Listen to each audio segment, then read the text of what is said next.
os animais falassem, que bom que haverá de ser. Muitas coisas que acontecem evitava acontecer. Conheci um boiadeiro, o seu José do Amaral. Tinha um cachorro ensinado que só faltava falar.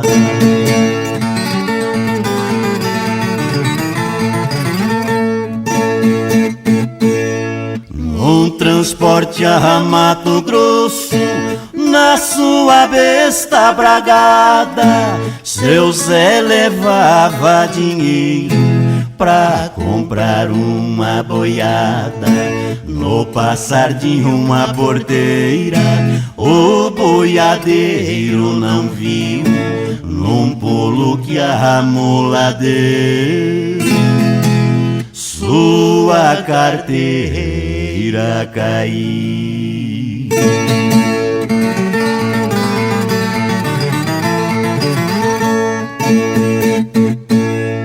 O cão ficou furioso, pegou então a uivar, mordendo a rédea da besta, querendo fazer voltar.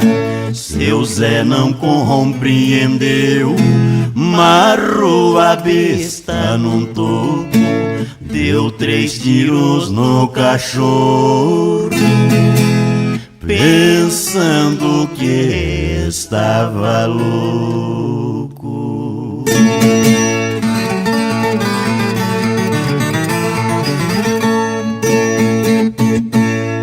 Um tiro pegou na perna e os outros 2 na escadeira, demorando pra morrer.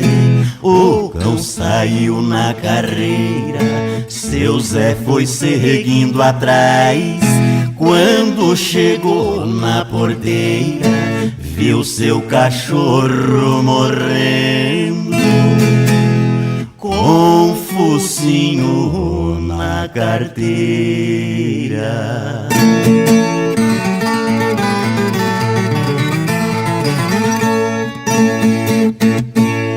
O boiadeiro apiou, apertando o cão no peito, chorando desesperado daquilo que tinha feito.